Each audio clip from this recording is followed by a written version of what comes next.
La llamada llegó a las 6:42 de la mañana, cuando el cielo todavía estaba gris y la casa en silencio. Contesté sin pensar, con esa costumbre automática que te queda después de años de atender emergencias ajenas. Del otro lado, una voz correcta, entrenada para no mostrar emociones, dijo mi nombre completo y se presentó como personal de un hospital privado. No pregunté por qué llamaban tan temprano. Supe que algo no encajaba desde la primera pausa. Señora, su esposo acaba de autorizar un procedimiento urgente, dijo. Hasta ahí nada parecía extraño.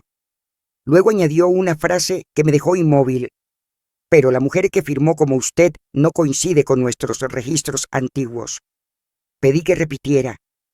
Lo hizo más despacio, como si estuviera explicándole algo delicado a alguien que podría romperse. No hablaba de un pago, ni de un seguro, ni de un trámite administrativo. Hablaba de una decisión médica tomada en mi nombre. Una decisión que podía cambiar el cuerpo de alguien para siempre. Dijo que necesitaban verificar porque, aunque los datos coincidían, había discrepancias en la forma de responder, en ciertos antecedentes, en detalles que solo una persona con historia podía sostener.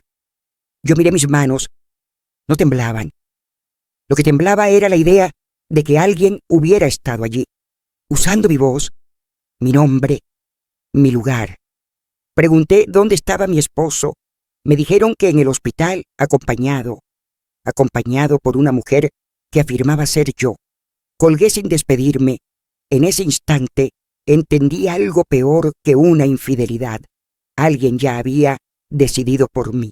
Sin mí, durante más de 30 años, pensé que mi matrimonio era estable porque no hacía ruido.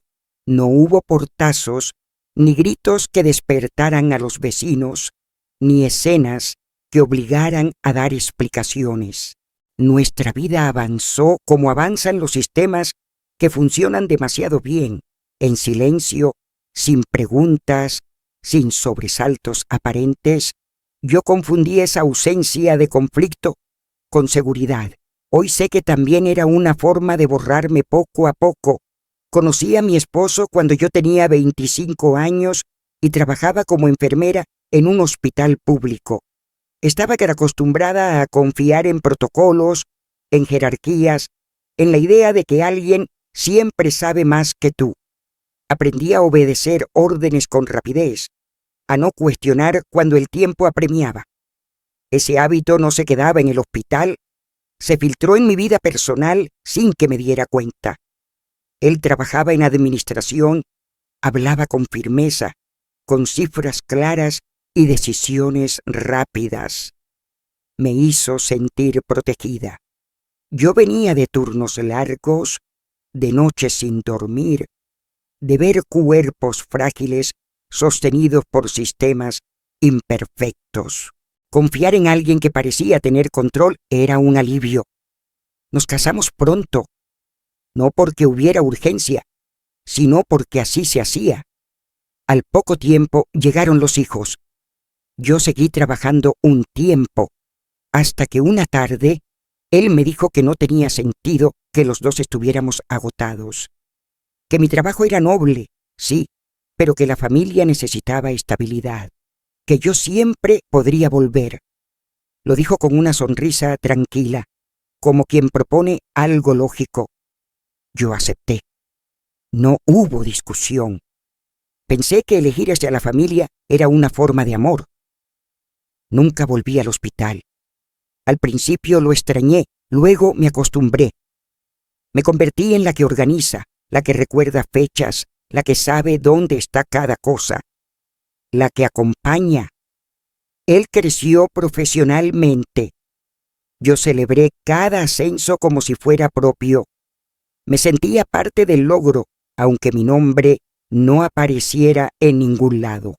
Cuando él hablaba de decisiones importantes, yo asentía. Cuando me acercaba documentos para firmar, confiaba. Siempre confié. Con el tiempo dejé de preguntar. No fue una decisión consciente, fue una adaptación lenta. Preguntar implicaba detener el ritmo, incomodar, admitir que no entendía algo. Yo había pasado años entrenándome para no ser una carga. En el hospital, hacer demasiadas preguntas podía retrasar una intervención. En casa, creí que era igual. Él decía que todo estaba bajo control. Yo quería creerle. Nuestra comunicación se volvió eficiente, no profunda. Hablábamos de lo necesario, de cuentas, de viajes, de compromisos sociales. Yo organizaba cenas, escuchaba conversaciones donde no siempre participaba. Me presentaban como su esposa, sin nombre. Al principio no me molestó. Luego dejó de llamarme la atención. Así funciona la costumbre de anestesia. Hubo señales, ahora lo sé. Comentarios sobre cómo vestía, sugerencias sobre cambiar el peinado, recomendaciones disfrazadas de cuidado. Yo las aceptaba como quien acepta una corrección médica. Pensaba que era atención, que era interés. No vi que también era molde. Mi mundo se fue ajustando a un espacio más pequeño sin que yo lo notara. Dejamos de veras a algunas amistades. No aportaban nada, decía él. Yo asentía, siempre asentía. Cuando cumplí 50 años, me di cuenta de que hacía mucho que nadie me preguntaba qué quería. Ni siquiera yo. Mi rol estaba tan definido que no parecía necesitar opinión. Yo era fiable, predecible, segura. En ese momento, creí que eso era una virtud. No entendí que también podía ser una desventaja. Mi formación como enfermera me enseñó a confiar en el sistema, a creer que los procedimientos existen para protegerte, a pensar que si algo está firmado, está bien. Trasladé esa lógica a mi matrimonio. Si él decía que algo era necesario, debía serlo. Si él decidía, sería por nuestro bien. No consideré que el sistema también puede usarse para excluirte si dejas de estar presente. Con los años, mi cuerpo empezó a dar señales: cansancio, pequeños dolores, revisiones médicas más frecuentes. Él se ocupaba de todo, pedía citas, hablaba con los médicos, guardaba los informes. Yo me dejaba cuidar. Pensé que era amor. Nunca se me ocurrió que delegar tanto también era renunciar. Hoy, mirando atrás, veo una cadena de pequeñas decisiones que parecían insignificantes. Cada una sola no hacía daño. Juntas construyeron una versión de mí que no preguntaba, no dudaba, no intervenía. Una versión cómoda para los demás. Una versión que yo misma ayudé a crear. Confiar me parecía un acto de generosidad. No vi que también podía ser una forma de rendirse. Rendirse a la comodidad, al silencio, a la idea de que alguien más se encargará de lo importante. Durante más de 30 años viví así. No porque fuera débil, sino porque creí que así se sostenían las cosas. Nadie me dijo que el precio de no preguntar puede ser desaparecer sin que nadie lo note. La vi por primera vez en el pasillo del hospital, sentada con la espalda recta y las manos cruzadas sobre el regazo, como alguien que sabe esperar sin parecer nerviosa. No levantó la vista cuando pasé frente a ella, pero algo en su presencia me hizo reducir el paso. No era su rostro, no era su edad, no era su ropa. Nada en su apariencia se parecía a mí de forma evidente, y sin embargo, sentí una incomodidad inmediata, una sensación difícil de explicar, como cuando entras a una habitación conocida y descubres que alguien movió un mueble apenas unos centímetros. Mi esposo estaba a su lado. Hablaban en voz baja. Él inclinaba ligeramente la cabeza para escucharla, con esa tensión que yo conocía demasiado bien, la misma que había tenido conmigo durante años. Pensé que tal vez era una colega, alguien del hospital, Seguí caminando hasta el mostrador, intentando ordenar mis pensamientos, recordándome que estaba allí por una llamada concreta, por una confusión que debía aclararse. Cuando la enfermera pronunció mi nombre completo, la mujer giró la cabeza al mismo tiempo que yo. No hubo sorpresa exagerada en su rostro, solo un segundo de cálculo. Ese fue el primer golpe. Yo sabía cómo se ve a alguien cuando escucha su nombre por casualidad. Ella no reaccionó así, reaccionó como alguien que está acostumbrada a responder. Nos acercamos al mismo tiempo. El médico comenzó a explicar la situación, usando ese tono neutro que intenta ser tranquilizador sin prometer nada. Yo lo escuchaba, pero no podía dejar de observarla. Cuando él habló de un procedimiento complejo y mencionó posibles riesgos, ella asintió exactamente en el mismo punto en el que yo habría sentido, no antes, no después, en el momento justo, como si conociera el ritmo de ese tipo de conversaciones. El médico hizo una pausa, esperando una reacción. Yo abrí la boca para hablar, pero ella se adelantó. Dijo que entendía la urgencia, que lo más importante era mantener la calma y seguir el protocolo. Usó la palabra protocolo, no plan, no procedimiento. Protocolo. Sentí un frío recorrerme la espalda. Era una palabra que yo había usado durante años. No era común en la boca de alguien ajeno al entorno médico. Y la dijo con naturalidad, sin énfasis, como si le perteneciera. El médico pareció relajarse. Le explicó con más detalle. Ella escuchaba sin interrumpir, con una expresión atenta pero serena. Cuando él terminó, ella respondió con una frase que yo había pronunciado cientos de veces frente a familiares angustiados. Entiendo, doctor. Haga lo que tenga que hacer. Confiamos en usted. La entonación era casi idéntica. No teatral, no exagerada. Correcta. Yo me sentí fuera de lugar en mi propio cuerpo. No porque me estuvieran ignorando, sino porque alguien más estaba ocupando un espacio que reconocía como mío. Mi esposo me miró entonces, como recordando de pronto que yo estaba allí. Dijo mi nombre, con una leve rigidez en la voz. Ella giró hacia mí y sonrió. No fue una sonrisa hostil, fue una sonrisa ensayada para parecer amable, demasiado precisa. Dijo que había habido una confusión, que ella estaba ayudando porque yo no me sentía bien. Lo dijo usando mi mismo tono cuidadoso, esa forma de hablar que intenta no alarmar a nadie. Yo no la contradije. Quería escucharla. Necesitaba hacerlo. Cada palabra que pronunciaba añadía una capa más a esa sensación extraña que no lograba sacudirme. El médico hizo una pregunta específica, algo relacionado con un antecedente que no figuraba claramente en el expediente. Ella respondió sin dudar. No acertó del todo, pero se acercó lo suficiente como para que pareciera un simple lapsus. Yo sabía la respuesta exacta. La había repetido decenas de veces a distintos profesionales. Mi cuerpo reaccionó antes que mi mente. Sentí una presión en el pecho, como si algo se hubiera desajustado internamente. Cuando el médico se retiró para consultar con otro especialista, quedamos los tres en silencio. Nadie habló durante unos segundos que se hicieron largos. Ella fue la primera en romperlo.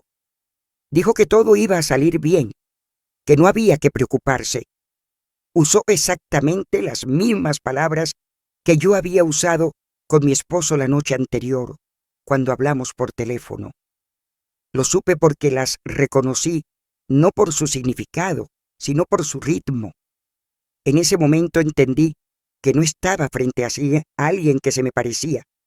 Estaba frente a alguien que me había estudiado.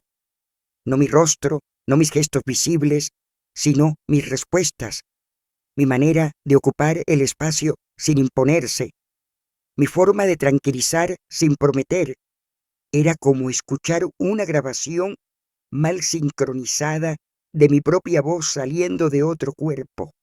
La sensación era profundamente inquietante, no miedo inmediato, sino algo más primitivo. Una alarma silenciosa, como si mi identidad hubiera sido desarmada en piezas pequeñas y repartida frente a mí sin permiso. Ella no me miraba como se mira a una desconocida. Me miraba como se mira a un reflejo que no debería estar ahí. Quise decir algo, cualquier cosa, pero me di cuenta de que no sabía por dónde empezar. No había una acusación clara, no había una escena evidente, solo una certeza incómoda creciendo dentro de mí. Aquella mujer no improvisaba, se movía con una seguridad que no nace de la intuición, sino del entrenamiento. Cuando finalmente el médico regresó y pidió que una de las dos lo acompañara para revisar unos documentos, mi esposo dio un paso hacia ella sin pensarlo. Fue un gesto mínimo, involuntario, pero lo vi y lo entendí todo de golpe. No se trataba de apariencia, se trataba de reemplazo funcional. Ella no tenía que ser yo, solo tenía que actuar como la versión que nadie cuestiona. La vi alejarse por el pasillo, caminando con la misma cadencia que yo había adoptado durante años en hospitales. No era una coincidencia, era un espejo torcido, y en ese reflejo sentí algo que no había sentido antes. No celos, no rabia, algo más frío, la certeza de que alguien había aprendido a hablar como yo para poder hablar por mí. Cuando me entregaron el expediente médico, no lo hice de inmediato. Lo sostuve unos segundos entre las manos, como si el peso del folder pudiera anticipar lo que iba a encontrar dentro. Conocía ese gesto. Lo había visto en pacientes, en familiares, en colegas, el momento antes de leer algo que cambia la forma en que te entiendes. Respiré hondo y abrí la carpeta. Las primeras páginas eran normales. Datos básicos, antecedentes, fechas, estudios. Todo parecía en orden hasta que llegué a una hoja que no recordaba haber visto antes. No era antigua, era reciente. En el margen superior aparecía una actualización, escrita con letra clara, impresa con seguridad. Donde antes figuraba mi nombre como responsable, ahora había otro. Contacto principal no era el mío. Leí el nombre de la mujer que había hablado como yo. Allí estaba, sin tachaduras, sin notas al margen. No como acompañante, no como contacto secundario, como la persona autorizada para tomar decisiones en situaciones críticas. Sentí un vacío extraño en el estómago. No por sorpresa, sino por reconocimiento. Esa hoja no había llegado allí por error. Había pasado por un proceso. Alguien la había solicitado. Alguien la había firmado. Alguien había considerado que yo ya no era necesaria. Volví a leerla con atención profesional, no emocional. Fecha, hora, firma digital. Todo era correcto, demasiado correcto. El sistema no había fallado. Había obedecido. Eso fue lo que más me dolió. El sistema en el que confié durante años había aceptado una versión de mí sin cuestionarla. Le pedí a la administrativa que me dejara sola unos minutos. Cerré la puerta y me senté. Pasé las páginas una a una, con la misma calma con la que solía revisar expedientes en mis años de enfermera. Cada línea era una confirmación silenciosa. No solo habían añadido un nombre, habían reorganizado la narrativa. Yo aparecía mencionada, sí, pero desplazada, como si mi historia médica necesitara ahora una intermediaria para existir. Fue entonces cuando empecé a leer el pasado de otra manera. no el del expediente, sino el mío. Recordé cuando dejé de acompañar a mi esposo a ciertas consultas, cuando empecé a decirle que fuera solo porque yo estaba cansada, cuando acepté que él guardara los informes porque así era más práctico. Cada gesto que en su momento pareció inofensivo, ahora se alineaba con una lógica inquietante.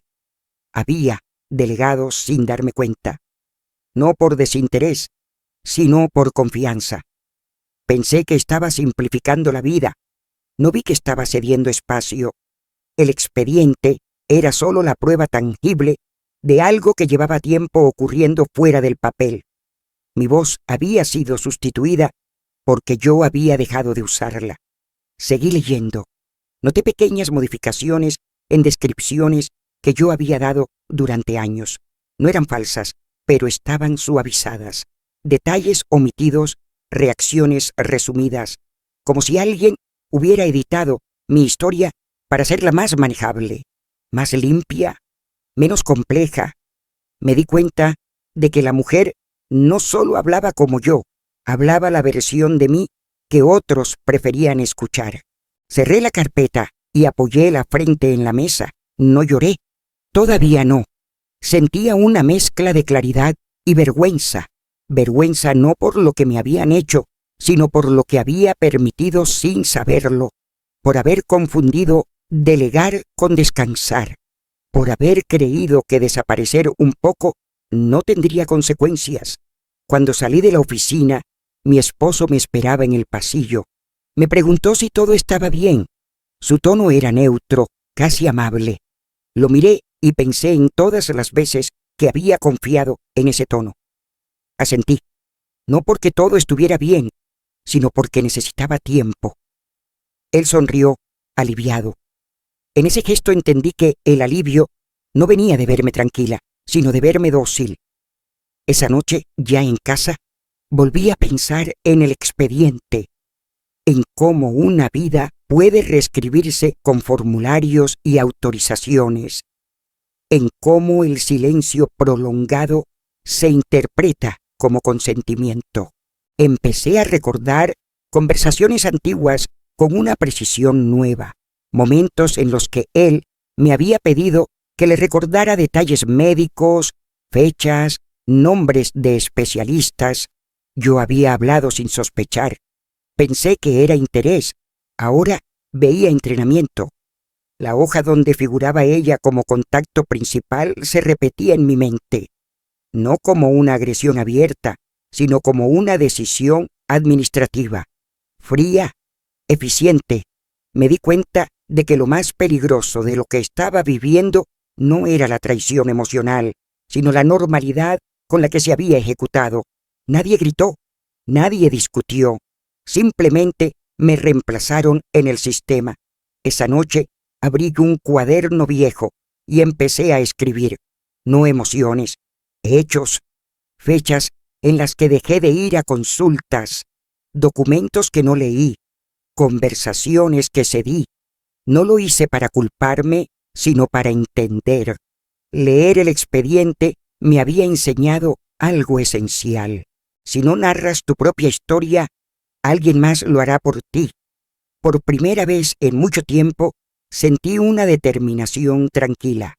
No necesitaba confrontar aún. Necesitaba recuperar mi lugar en los registros, en los procedimientos, en la memoria institucional que había aceptado una versión editada de mí. El expediente médico ya no llevaba mi voz, pero yo seguía teniendo la mía, y esta vez no pensaba volver a entregarla sin preguntar. La comprensión no llegó de golpe. No fue una revelación dramática ni una escena clara que lo explicara todo. Fue más bien una suma de detalles que, al alinearse, dejaron de parecer casuales. La mujer no estaba allí para imitarme. No era un intento torpe de copiar una vida. Era algo mucho más preciso. Ella era una versión corregida de mí. Me di cuenta una tarde, sentada sola en la cocina, repasando mentalmente cada interacción que había observado en el hospital. Ella no hacía preguntas innecesarias, no pedía aclaraciones cuando el médico usaba términos ambiguos, no pedía tiempo para pensar. Asentía, siempre asentía, con seguridad, con rapidez. Era eficiente, no dudaba, y esa ausencia de duda era exactamente lo que la hacía funcional. Yo, en cambio, había empezado a preguntar, no siempre, pero lo suficiente. A lo largo de los años, había aprendido a incomodarme con ciertas respuestas vagas, a pedir explicaciones más claras, a detener una conversación cuando algo no encajaba. No lo hacía con confrontación abierta, pero lo hacía. Y eso, ahora lo entendía, había dejado de ser aceptable. Ella no preguntaba, ella ejecutaba. No necesitaba entender todo, solo necesitaba cumplir. Era la persona perfecta para ocupar un lugar donde la obediencia tranquila vale más que la experiencia real. No tenía historia con los médicos, no tenía recuerdos asociados a decisiones pasadas, no tenía emociones acumuladas que ralentizaran el proceso. Era limpia, neutral, adaptable. Empecé a ver a mi esposo con otros ojos, no como un hombre que había cometido una traición impulsiva, sino como alguien que había tomado una decisión estratégica. No buscaba juventud, no buscaba pasión, buscaba control. La mujer que había hablado como yo no representaba una amenaza para él. Yo sí. Recordé conversaciones recientes en las que yo había mostrado resistencia, no grandes discusiones, solo pequeñas incomodidades, preguntas sobre tratamientos, sobre riesgos, sobre decisiones tomadas sin consultarme. Su respuesta había sido siempre la misma. ¿Estás exagerando? Confía, siempre confía. Ahora entendía que esa insistencia no era amorosa, era correctiva. Ella no necesitaba corrección. Ya venía corregida. Me pregunté cuántas veces había sido comparada en silencio, cuántas veces él había pensado que yo complicaba lo simple, que hacía preguntas innecesarias, que traía recuerdos que no ayudaban. La mujer no traía nada de eso, no tenía pasado compartido, no tenía memoria emocional, solo tenía instrucciones. Y entonces la frase se formó sola en mi mente, clara, sin dramatismo. No me reemplazaron por joven, me reemplazaron por incómoda. La repetí varias veces, no como una queja, sino como una constatación. No dolía menos por ser cierta, pero al menos explicaba todo. Ser incómoda significaba haber vivido, haber acumulado experiencias, haber aprendido de errores, haber desarrollado criterio. Todo eso que en algún momento fue valorado ahora se había vuelto un obstáculo. Él no quería lidiar con una mujer que recordaba, que conectaba puntos, que entendía las consecuencias. Quería a alguien que resolviera sin cuestionar. Pensé en mí misma años atrás, recién salida del hospital, confiando en sistemas, creyendo que seguir protocolos era suficiente. En algún punto dejé de ser esa persona, evolucioné, y esa evolución fue interpretada como una amenaza. Ella no necesitaba evolucionar, ya era exactamente lo que se esperaba. No sentí rabia inmediata, sentí algo más frío, una especie de lucidez amarga. No estaba compitiendo con otra mujer, estaba siendo descartada por no encajar ya en un molde. Eso me liberó de una comparación inútil. No tenía sentido preguntarme qué tenía ella que yo no. La respuesta era simple. Ella no tenía lo que yo sí. No preguntaba, no dudaba, no incomodaba. Esa noche, cuando mi esposo volvió a casa, lo observé con atención renovada. Su forma de hablarme, de simplificar las cosas, de evitar detalles, todo encajaba ahora. No había improvisación en su comportamiento, había coherencia, la coherencia de alguien que ya había elegido una alternativa más conveniente. No dije nada, no porque no tuviera palabras, sino porque necesitaba conservar algo más importante, la claridad. Entendí que enfrentar la situación desde la emoción sería repetir el papel que ya no me servía, el de la mujer que reacciona. Yo no quería reaccionar, quería decidir. La mujer corregida funcionaba porque no tenía voz propia, yo sí, y aunque durante años la había usado poco, seguía allí. No era tarde para recuperarla. Ser incómoda ya no me parecía un defecto. Me parecía una señal, una advertencia de que aún estaba viva, aún presente, aún capaz de resistir una versión de mí diseñada para desaparecer sin hacer ruido. Esa fue la noche en que dejé de preguntarme por qué me habían reemplazado. Empecé a preguntarme cuándo había empezado a resultarles incómoda, y la respuesta, aunque dolorosa, me dio algo que no había sentido en mucho tiempo: poder. Decidí no decir nada. No fue por miedo ni por confusión, fue una elección consciente. Enfrentarlo a él, habría sido darle una escena para la que ya estaban preparados. Yo no quería una reacción, quería información. El silencio, entendí entonces, podía ser una estrategia más poderosa que cualquier confrontación.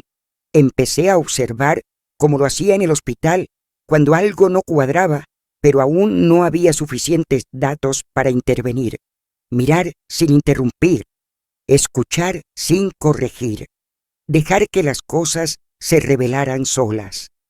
Me volví atenta a los detalles pequeños, esos que suelen pasar desapercibidos cuando confías demasiado. La primera vez que la vi firmar un documento fue casi casual. Estábamos en una consulta de seguimiento. El médico deslizó unos papeles sobre la mesa y pidió una firma rápida. Ella tomó la pluma con seguridad, no dudó, no leyó, firmó de un solo trazo. Observé la presión de su mano, la inclinación de las letras, la velocidad. Era una firma practicada, demasiado fluida. No tenía las pausas naturales de alguien que firma su nombre después de años de historia. Era correcta, pero no íntima. Yo conocía mi firma como se conoce una cicatriz. Sabía dónde solía detenerme un segundo, dónde reforzaba una letra sin darme cuenta. Ella no tenía esos hábitos. Había aprendido la forma, no el gesto. Empecé a prestar atención a cómo respondía a los médicos. No a lo que decía, sino a cuándo hablaba y cuándo no. Evitaba preguntas abiertas. Si le preguntaban cómo se sentía, respondía con generalidades. Bien, estable, dentro de lo esperado. Nunca añadía matices. Nunca mencionaba sensaciones contradictorias. No decía cosas como "a veces duele" o "hay días mejores y días peores". Su lenguaje era limpio, funcional, diseñado para no abrir nuevas líneas de conversación. Cuando un médico insistía con una pregunta incómoda, ella desviaba con habilidad. Respondía a algo relacionado, pero no exacto. Usaba frases tranquilizadoras que cerraban el tema. "No es nada grave, doctor. Confiamos en su criterio". Yo reconocía esa técnica. La había usado antes, pero solo cuando era necesario. Ella la usaba siempre. También observé cómo evitaba ciertas preguntas. Si le pedían detalles del pasado, llevaba la conversación al presente. Si le preguntaban por decisiones anteriores, decía que no recordaba con precisión. No era torpeza, era cautela. Sabía exactamente qué terrenos no pisar, y eso confirmaba algo que ya sospechaba. No improvisaba, había sido entrenada para no exponerse. Mi esposo, por su parte, empezó a mostrarse más atento conmigo, no cariñoso, atento como quien vigila una variable inestable. Me preguntaba si estaba cansada, si quería que él se encargara de todo. Yo aceptaba, no por comodidad, sino para observar cómo se desenvolvía cuando creía que yo no intervenía. Empecé a anotar mentalmente cada cosa. No llevaba un cuaderno físico, no aún, pero registraba fechas, respuestas, gestos, el modo en que ella se sentaba siempre ligeramente hacia adelante, como preparada para actuar, la forma en que evitaba mirarme directamente cuando hablaba de decisiones importantes, el pequeño retraso antes de responder preguntas que tocaban recuerdos personales. Mi silencio los tranquilizaba. Lo noté en sus cuerpos, en cómo bajaban la guardia poco a poco. Él empezó a hablar más, a explicar menos. Ella se volvió más confiada, menos cuidadosa. Y en esa relajación comenzaron a aparecer las grietas. Una tarde, un médico joven hizo una pregunta aparentemente menor. Algo sobre una reacción pasada a un medicamento. Ella respondió rápido, demasiado rápido. Dijo que no había habido problemas. Yo recordaba claramente una noche complicada, una reacción leve, pero registrada. El médico asintió y pasó a otra cosa. Nadie más lo notó. Yo sí. No corregí. No levanté la mano. Solo guardé el dato. Empecé a entender que mi presencia silenciosa era interpretada como ausencia, y eso jugaba a mi favor. No estaban preparados para alguien que observa sin intervenir. Estaban acostumbrados a una mujer que confía o que reclama, no a alguien que espera. El silencio me permitió verlos como eran cuando no se sentían cuestionados. A él cómodo en su rol de intermediario. A ella concentrada en ejecutar sin dejar rastro. Y a mí misma, por primera vez en mucho tiempo, fuera del papel que me habían asignado. No me sentía débil, me sentía en pausa. Una pausa activa, alerta. Cada detalle que recogía era una pieza más de un mapa que empezaba a tomar forma. No sabía aún qué haría con esa información, pero sabía algo importante. Ya no estaba a ciegas. El silencio dejó de ser su misión. Se convirtió en un espacio desde el cual mirar con claridad. Mientras ellos creían que todo seguía bajo control, yo estaba aprendiendo cómo funcionaba realmente el mecanismo que me había desplazado. Y entendí que, para desmontarlo, primero tenía que conocerlo por dentro. No enfrenté, no acusé, no pedí explicaciones. Observé.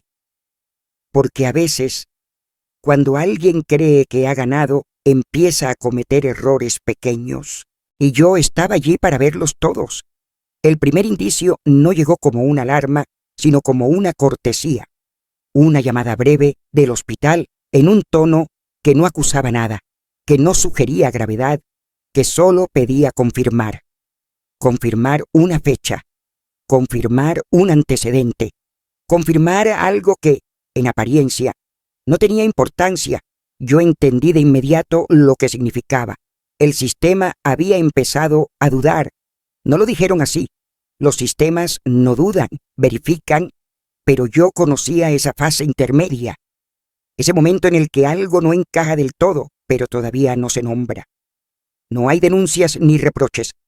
Solo un ajuste, una revisión, un procedimiento más. Esa fue la palabra que usaron. Verificación. Me pidieron que volviera al hospital para actualizar algunos datos. Nada urgente, nada grave. Mi esposo recibió la llamada conmigo presente. Asintió, agradeció, dijo que no había problema. Colgó con una sonrisa tensa. Yo no dije nada. Observé cómo su respiración cambiaba apenas, cómo se acomodaba la camisa, como si necesitara recuperar control. La mujer no estaba allí, pero su ausencia también decía algo. En el hospital, la atmósfera era la misma y no lo era. Los pasillos seguían siendo largos, las luces iguales, el olor a desinfectante intacto. Pero había una atención distinta en los gestos. Una mirada que se detenía un segundo más. Una pregunta formulada con mayor precisión. Nadie acusaba, nadie señalaba. Solo verificaban. Y esa insistencia tranquila empezó a generar presión. La administrativa revisó el expediente conmigo presente. Pasó páginas, hizo anotaciones, comparó fechas. Me pidió que confirmara datos que ya estaban escritos. Yo respondí con calma, sin añadir nada. La mujer no estaba. Mi esposo observaba en silencio. Cuando la administrativa mencionó una discrepancia mínima en un registro, él intervino de inmediato para aclarar. Demasiado rápido. Yo vi cómo la administrativa anotaba algo más. No era un error grave. Eso lo dijeron explícitamente. Solo una inconsistencia menor. Una diferencia en una respuesta previa. Algo que podía explicarse. Y, sin embargo, pidieron repetir la verificación en otra área. El sistema no se defendía. Se protegía. En los días siguientes, las llamadas continuaron, siempre amables, siempre correctas, nunca acusatorias, una solicitud aquí, un documento adicional allá, una confirmación más. Cada contacto era una capa nueva de presión, no sobre mí, sobre ellos. Yo respondía con la seguridad de quien no tiene nada que ocultar. Ellos empezaron a mostrar grietas. La mujer regresó a algunas consultas. Se mostró más cuidadosa, menos confiada. Observé cómo medía cada palabra. Ya no respondía tan rápido. Dudaba antes de afirmar, y esa duda, que en una persona común pasa desapercibida, en ella era una señal clara. La seguridad que había mostrado al principio se estaba erosionando. Un médico pidió aclarar una respuesta anterior. Ella intentó corregirse. Dijo que quizá había entendido mal la pregunta la vez anterior. Nadie la contradijo, pero alguien tomó nota. Yo lo vi. El sistema no necesita confrontar para registrar. Solo necesita observar. Mi esposo empezó a impacientarse. Hablaba más de la cuenta. Llamaba al hospital para preguntar si todo estaba en orden. Demasiadas llamadas, demasiadas explicaciones. Eso también se anota, aunque no quede escrito. Yo seguía en silencio, no porque me sintiera excluida, sino porque había aprendido que mi silencio ahora era el contraste más evidente. Una tarde, mientras esperábamos en una sala pequeña, una enfermera joven hizo una pregunta simple, nada técnica, algo cotidiano. La mujer respondió con una frase que no era incorrecta, pero tampoco era mía. Yo sentí el desajuste al instante. Era como una nota fuera de tono en una melodía conocida. La enfermera sonrió, pero luego revisó el expediente otra vez. No pasó nada ese día, y sin embargo, algo había pasado. Empecé a notar cómo el sistema se movía con cautela, no cerraba puertas, abría procesos, no señalaba culpables, pedía coherencia, y esa coherencia era precisamente lo que la mujer no podía sostener a largo plazo. No porque fuera incompetente, sino porque no tenía historia suficiente para respaldar cada respuesta. La presión no venía de una amenaza directa, venía de la repetición, de tener que confirmar una y otra vez lo que debería ser obvio, de sostener una versión sin fisuras durante demasiado tiempo. Yo sabía que eso desgasta. Lo había visto en pacientes, en familiares que ocultaban información. Nadie cae por una gran mentira. Caen por el cansancio de sostener muchas pequeñas. Mi esposo empezó a mostrarse irritable en casa. Dormía mal. Se molestaba por cosas insignificantes. Yo seguía igual, tranquila, atenta. No preguntaba, no reprochaba. Esa estabilidad lo descolocaba más que cualquier discusión. No podía anticipar mi reacción. Y eso le quitaba control. El hospital solicitó una verificación cruzada. Nada alarmante, solo para mayor claridad. Así lo dijeron, yo asentí. Él intentó intervenir, pero la respuesta fue firme y educada. Es procedimiento. La palabra volvió a aparecer. Protocolo. El mismo término que la mujer había usado con tanta soltura al principio. Ahora el protocolo trabajaba en sentido contrario. No hubo denuncias, no hubo acusaciones formales, solo una red de comprobaciones que se estrechaba lentamente. Yo sentía la presión, sí, pero no como una amenaza, como una confirmación. El sistema que una vez me había desplazado ahora empezaba a pedirme de vuelta. Mi voz, mi presencia, mi coherencia. La mujer comenzó a evitar algunas consultas. Alegaba cansancio. Delegaba más. Eso también fue notado. El sistema observa ausencias con la misma atención que presencias. Mi esposo intentó reorganizar cosas, pero cada ajuste parecía generar una nueva pregunta. Yo comprendí entonces que no necesitaba hacer nada más que mantenerme disponible, responder cuando me preguntaban, estar cuando me llamaban, no defenderme, no acusar, solo sostener mi versión con la naturalidad de quien ha vivido lo que cuenta. Cuando el sistema empezó a dudar, no lo hizo por mí, lo hizo porque la copia no podía soportar el peso del tiempo, y yo, que había aprendido a no preguntar, ahora entendía algo fundamental. La verdad no siempre se impone con fuerza, a veces solo necesita permanecer. La cita fue programada como una reunión de rutina. Eso dijeron, una revisión conjunta para aclarar algunas inconsistencias menores. 3 personas en una sala pequeña, un médico, mi esposo y yo. La mujer llegó unos minutos después. Entró con paso firme, saludó con cortesía, se sentó como si ya hubiera estado allí antes. Nadie levantó la voz. Nadie parecía tenso, y sin embargo, algo en el aire era distinto. El médico comenzó explicando el motivo del encuentro. Habló de protocolos, de la importancia de la claridad, de cuidar los detalles cuando se trata de decisiones sensibles. Yo lo escuchaba con atención, pero también observaba a la mujer. Estaba concentrada, pero no relajada. Tenía los hombros ligeramente elevados, como alguien que sostiene una postura durante demasiado tiempo. El médico hizo preguntas generales al principio.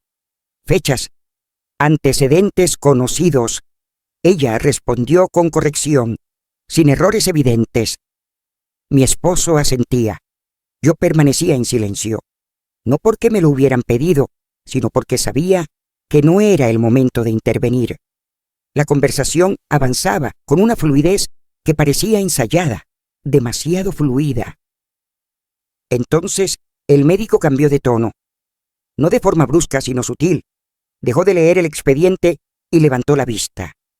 Hizo una pregunta personal, no técnica, algo que no figuraba claramente en los registros, pero que cualquier persona con historia real conocería sin esfuerzo. Una reacción específica a un procedimiento anterior, algo que había ocurrido años atrás, en una noche larga, en una sala distinta, con un médico distinto. La mujer respondió sin dudar. Lo hizo con seguridad, pero la respuesta fue incorrecta. No fue un error evidente. No dijo algo absurdo. Dijo algo plausible, algo que podría haber sido cierto en otra persona, pero no en mí. Yo sentí el error antes de procesarlo del todo. Fue una reacción física, un nudo breve en el estómago. El médico no dijo nada de inmediato. Solo mantuvo la mirada un segundo más de lo habitual. Mi esposo intervino rápido. Demasiado rápido. Dijo que quizás se trataba de un malentendido, que había sido una época confusa. El médico asintió con cortesía, pero no retomó el expediente. Hizo otra pregunta, relacionada. La mujer dudó esta vez, apenas un segundo, pero fue suficiente. Respondió con menos firmeza. Nadie levantó la voz. Nadie acusó. Pero el ambiente cambió. Lo sentí con claridad, como cuando en una sala de hospital algo se descompensa y todos lo perciben antes de que suene una alarma. El médico se recostó ligeramente en la silla, dejó el bolígrafo sobre la mesa, miró a la mujer, luego a mí. Me preguntó directamente, con respeto, con neutralidad. Yo respondí sin esfuerzo. No tuve que pensar. La respuesta estaba en mi cuerpo, en mi memoria. No era un dato aprendido, era una experiencia vivida. El médico asintió lentamente. Tomó nota. No escribió mucho. No hacía falta. La mujer bajó la mirada por primera vez. No fue vergüenza. Fue cálculo, como si intentara ajustar algo sobre la marcha. Mi esposo permanecía en silencio ahora. Sus manos estaban entrelazadas con demasiada fuerza. Nadie dijo nada durante unos segundos. El médico rompió el silencio con una frase simple. Vamos a revisar esto con más detalle. No sonó a amenaza, sonó a decisión. La conversación continuó unos minutos más, pero ya no era la misma. Las preguntas eran más específicas, menos abiertas. La mujer respondió con cuidado extremo, demasiado. Se notaba que estaba midiendo cada palabra. Yo seguía respondiendo cuando me preguntaban, sin añadir nada innecesario, sin dramatizar. No había necesidad. El médico agradeció nuestra presencia. Dijo que se comunicarían con nosotros. Se levantó, nos estrechó la mano. Su gesto fue profesional, pero su mirada hacia mí fue distinta. No cómplice, reconocedora, como cuando se identifica la fuente correcta de una información. Salimos de la sala en silencio. En el pasillo, mi esposo intentó decir algo sobre lo confuso que puede ser el pasado. Yo lo miré, no con reproche, con una calma que lo desconcertó. No respondí. La mujer caminaba unos pasos adelante. Su postura ya no era firme. Había perdido rigidez, como si el cuerpo hubiera soltado una tensión demasiado prolongada. No hizo falta una escena. No hizo falta una confrontación. Bastó una pregunta no ensayada, una que no se puede aprender, una que no figura en ningún manual, una que pertenece al territorio de lo vivido. Y en ese territorio ella no podía seguir avanzando. Esa fue la primera vez que sentí que el equilibrio se había desplazado. No a mi favor por revancha, sino a favor de la verdad. La habitación no había cambiado físicamente, pero el aire sí. Ya no era un espacio controlado por una versión corregida de mí. Era un lugar donde la historia real empezaba a reclamar su sitio. Caminé hacia la salida con una sensación nueva. No alivio, no victoria, algo más sólido. La certeza de que no todo puede ensayarse, que hay preguntas que solo responden quienes estuvieron allí y que, tarde o temprano, esas preguntas aparecen. El error no fue lo que la delató. Los errores ocurren a todos, incluso a quienes dicen la verdad. Lo que la expuso fue otra cosa. Fue la seguridad con la que mintió. Esa confianza rígida, sin fisuras, que solo tiene alguien que cree haber memorizado bien el guión. Lo entendí días después de aquella reunión, no de inmediato. Al principio pensé que había sido una simple equivocación, un dato mal recordado, pero cuanto más lo analizaba, más claro se volvía. Ella no había dudado porque no supiera. Había dudado porque la pregunta no estaba en su entrenamiento. Nadie le había explicado el porqué de lo que decía, solo el qué. Y ahí estaba la grieta. Mentir no es solo repetir información falsa. Mentir es sostener una historia cuando alguien pregunta por su sentido, cuando alguien pregunta por qué, y ese por qué no se aprende, Se vive. Empecé a notar el cambio en ella primero. Ya no hablaba con la misma soltura. Medía cada frase como si temiera tropezar con su propia voz. Antes respondía con afirmaciones cerradas. Ahora usaba condicionales. Tal vez. Puede ser. No estoy segura. Ese giro era imperceptible para quien no estuviera atento. Yo lo estaba. Pero el verdadero quiebre ocurrió en mi esposo. Al principio intentó mantener la calma. Seguía hablando de trámites, de tiempos, de procedimientos normales, pero su lenguaje corporal lo traicionaba. Se tocaba el cuello con frecuencia. Revisaba el teléfono sin motivo. Dormía mal. Lo escuchaba caminar por la casa de madrugada, como si buscara una salida que aún no existía. Empezó a hacer preguntas que antes no hacía. ¿Cuándo llamarían del hospital? Si habían dicho algo más. Si yo recordaba exactamente lo que había dicho en la reunión. No eran preguntas de interés, eran preguntas de control. Y el control se busca cuando empieza a perderse. Yo respondía con lo justo. No mentía. No exageraba. No explicaba de más. Esa economía de palabras lo descolocaba. Estaba acostumbrado a una versión de mí que aclaraba, que tranquilizaba, que rellenaba silencios. Ahora los dejaba intactos.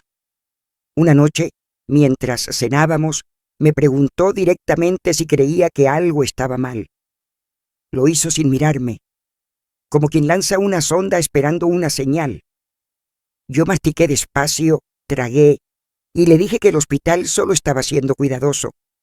Nada más. La palabra cuidadoso pareció afectarlo más que cualquier acusación. Él asintió, pero su mandíbula se tensó. La mujer no estaba allí esa noche. Había empezado a ausentarse más. Decía que estaba cansada, que necesitaba descansar. Yo sabía que no era cansancio físico, era desgaste narrativo. Sostener una historia falsa exige energía constante, y esa energía se agota rápido cuando alguien empieza a hacer preguntas que no estaban previstas. Días después, el hospital solicitó una aclaración adicional, esta vez por escrito. No era una acusación, era una solicitud concreta.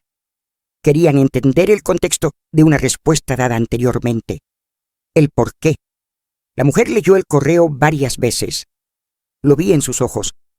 Esa pregunta no tenía una respuesta memorizada. Intentó construir una explicación, demasiado larga, demasiado técnica.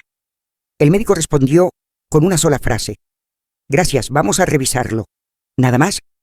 Ese intercambio fue suficiente. A partir de ahí, la dinámica cambió. Mi esposo comenzó a intervenir menos. Ya no hablaba por mí, ya no corregía. Evitaba algunas conversaciones. Yo, en cambio, era consultada con mayor frecuencia. Me pedían aclaraciones, opiniones, no porque sospecharan de mí, sino porque necesitaban coherencia. Y la coherencia solo la tiene quien ha vivido lo que cuenta. La mujer empezó a cometer errores distintos, no de datos, sino de actitud. Se mostraba a la defensiva ante preguntas simples. Justificaba demasiado. Se adelantaba a aclarar cosas que nadie había cuestionado. Esa ansiedad era nueva. Antes se movía con naturalidad, ahora reaccionaba. El poder había empezado a cambiar de manos. No hubo un momento exacto en el que todo se invirtiera. Fue gradual, como una marea que retrocede sin ruido. Un día me di cuenta de que los médicos me miraban a mí cuando hacían preguntas importantes. No por cortesía, por necesidad. Mi esposo lo notó también. Lo vi en su forma de apartar la mirada. Una tarde, en casa, perdió la calma por primera vez. No gritó, pero su voz se quebró al decir que todo se estaba complicando innecesariamente, que esto no tenía por qué ser así. Yo lo escuché sin interrumpir, Cuando terminó, le pregunté algo simple. ¿Por qué? No respondió de inmediato. Abrió la boca y la cerró. Intentó formular una frase, pero no encontró una que no lo expusiera. Ese silencio fue más revelador que cualquier confesión, porque el por qué es la pregunta que desarma las mentiras bien aprendidas. Entendí entonces que no había sido desplazada por descuido.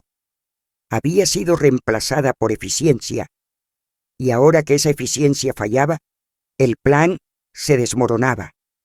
No por culpa mía, sino porque la verdad no necesita memorizarse. Se sostiene sola.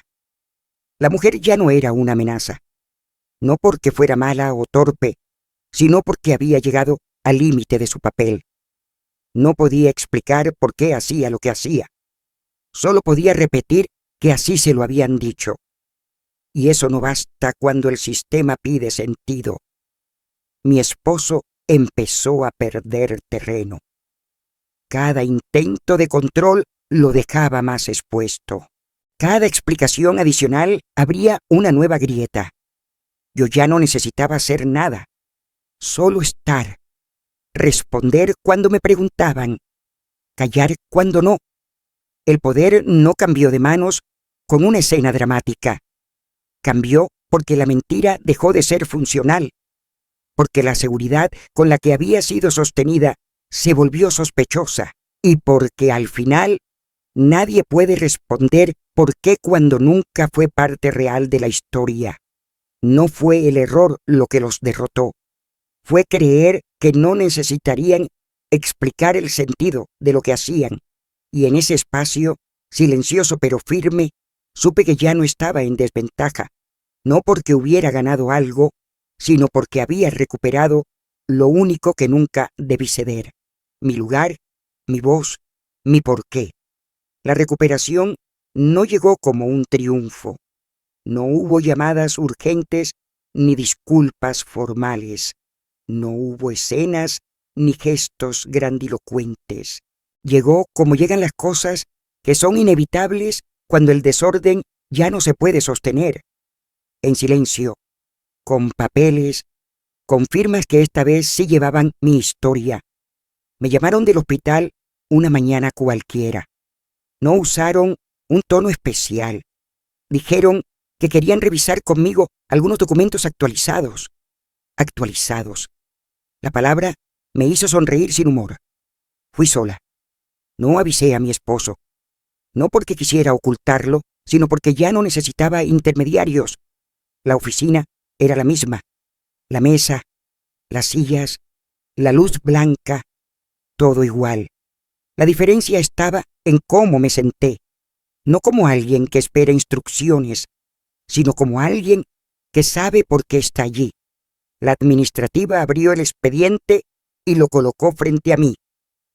Lo reconocí de inmediato, no por el color de la carpeta, ni por el orden de las hojas, sino por algo más sutil. Volvía a sentirse mío.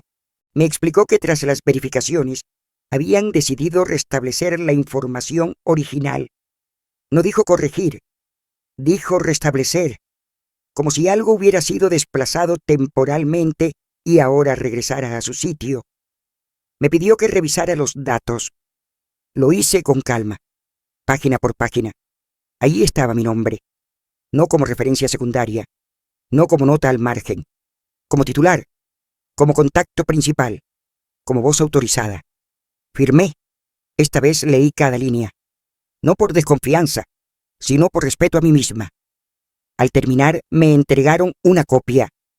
Me dijeron que, a partir de ese momento, cualquier decisión médica debía pasar por mí. La frase fue simple, técnica, y sin embargo, sentí algo que no había sentido en mucho tiempo. Presencia. No sentí euforia, no sentí alivio inmediato. Sentí orden. Como cuando una habitación vuelve a tener sentido después de mover muebles sin razón. Nada había cambiado físicamente, pero todo estaba en su lugar correcto. Salí del hospital sin mirar atrás. Caminé unas cuadras antes de detenerme. Respiré hondo. No lloré, tampoco sonreí. No había ganado nada. Había recuperado algo que siempre había sido mío, y esa diferencia era importante. En casa, mi esposo notó el cambio sin que yo dijera una palabra, no porque yo actuara distinto, sino porque el aire entre nosotros ya no era el mismo. Me preguntó cómo había ido. Le dije que bien, nada más. ¿Esperó algo más? ¿Una explicación? ¿Una reacción? No la hubo. La mujer dejó de aparecer. No hubo despedidas ni confrontaciones finales. Simplemente dejó de ser necesaria. Su función había terminado. No sentí satisfacción por eso. Tampoco compasión. Cada quien carga con las decisiones que acepta. Yo ya estaba ocupada con las mías. Los días siguientes fueron tranquilos, extrañamente tranquilos. El hospital llamó un par de veces más, siempre para confirmar cosas conmigo, siempre para pedirme opinión. Yo respondía con la naturalidad de quien nunca dejó de saber lo que estaba haciendo. La diferencia era que ahora el sistema también lo reconocía. Mi esposo intentó retomar una normalidad que ya no existía. Hablaba de temas cotidianos, de planes a futuro, de ajustes prácticos. Yo escuchaba. No rechazaba. No confrontaba. Pero ya no cedía. Cuando algo no me parecía, lo decía. Sin elevar la voz. Sin justificarme. Esa nueva forma de estar lo desconcertaba más que cualquier discusión. Una noche me dijo que todo se había complicado innecesariamente, que podríamos haberlo manejado de otra forma. Lo miré y le respondí con calma que las cosas no se complican cuando se hacen bien. Se complican cuando se hacen a espaldas de alguien. No dijo nada más. No necesitaba que entendiera, necesitaba que supiera. Recuperar mi nombre no significó borrar el pasado. No reescribí los años vividos. No negué las decisiones que tomé. Las asumí, pero ya no desde la culpa, sino desde la conciencia. Entendí que durante mucho tiempo confundí armonía con silencio, cuidado con control, amor con delegación absoluta. Ahora sabía que el orden verdadero no se impone, se reconoce. Mi nombre volvió a estar donde debía estar, en los registros, en las decisiones, en las conversaciones importantes, no porque yo lo reclamara a gritos, sino porque dejé de ausentarme. El sistema no tuvo más opción que ajustarse. No hubo una escena final. No hubo cierre cinematográfico. Solo una sucesión de gestos pequeños que devolvieron coherencia a mi vida. Leer antes de firmar. Preguntar cuando algo no encaja. Decidir cuándo corresponde. Esa fue mi victoria silenciosa, no sobre alguien más, sino sobre la versión de mí que había aprendido a hacerse pequeña para no incomodar. No recuperé el control por fuerza, lo recuperé por presencia. Y en esa presencia encontré algo más valioso que cualquier reparación externa. La certeza de que nunca más permitiría que mi historia fuera administrada por otros, porque el orden correcto no necesita aplausos, solo necesita que cada cosa vuelva a ocupar su lugar. Y yo, por fin, había vuelto al mío. La verdad no llegó en un momento de tensión ni en medio de una discusión. Llegó una noche común, sin testigos, sin dramatismo. Estábamos sentados en la sala, cada uno en un extremo del sillón, con la televisión encendida sin volumen. No recuerdo quién habló primero, solo recuerdo que, por primera vez en mucho tiempo, no había prisa por llenar el silencio. Él dijo que necesitábamos hablar. No levantó la voz, no parecía nervioso. Estaba cansado, y ese cansancio era distinto al de otras veces. No era físico, era el agotamiento de alguien que ya no puede sostener una versión. Me dijo que nada de eso había sido por amor. Lo dijo así, sin rodeos, como quien arranca una venda de una vez. No fue una confesión romántica ni un intento de justificarse. Fue casi técnico. Dijo que había sido práctico, que las cosas se habían vuelto difíciles, que yo había cambiado. No pregunté cómo. No hacía falta. Dijo que yo ya no era sencilla, que hacía demasiadas preguntas, que cuestionaba decisiones que antes aceptaba sin problema, que necesitaba explicaciones para todo. Lo dijo sin reproche, como si estuviera enumerando fallas en un sistema que antes funcionaba bien. Me di cuenta entonces de que, en su mente, nuestro matrimonio había sido eso durante mucho tiempo. ¿Un sistema? La mujer explicó. No complicaba nada. No discutía.